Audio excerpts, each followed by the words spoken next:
Masih kalahi di dalam perut Jinoka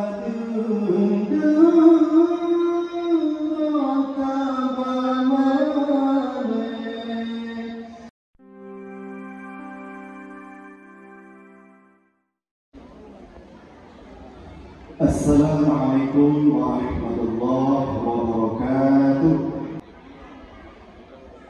Masa yang dinilai banyak yang datang di dalam sepon cahaya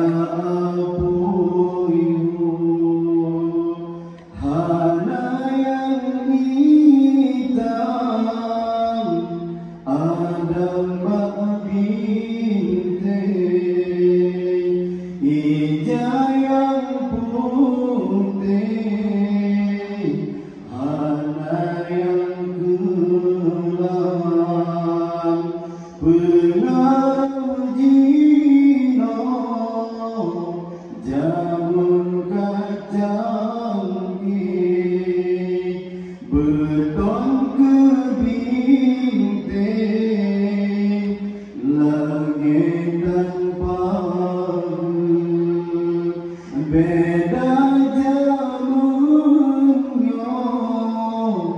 dengan muroji gada semati tanjung prilamu masih kalahi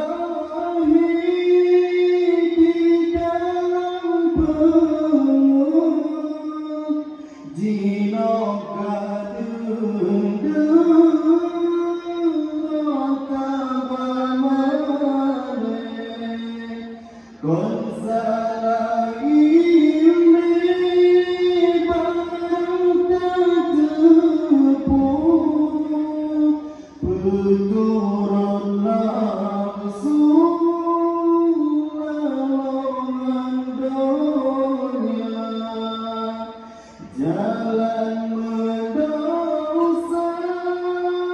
kerana mengikut derajat terberat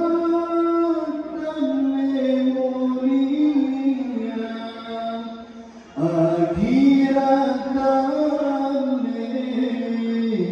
dunia pihak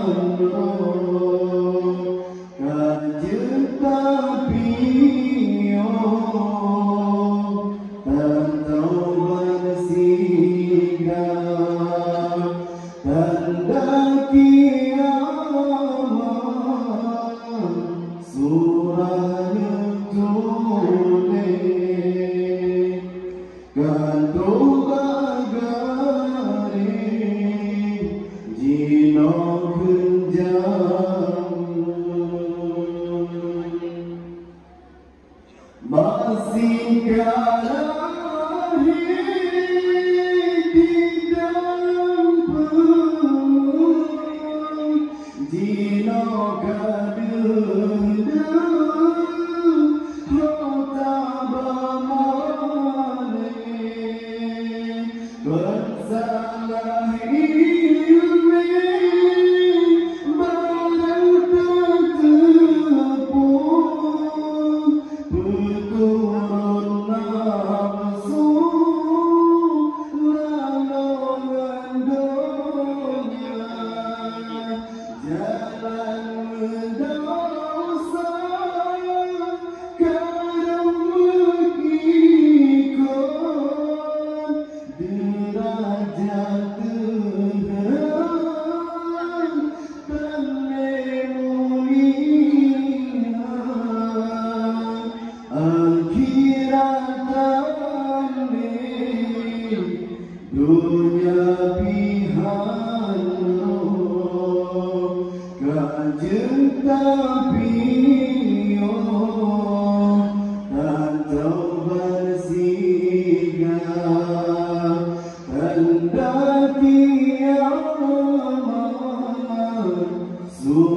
Kenjam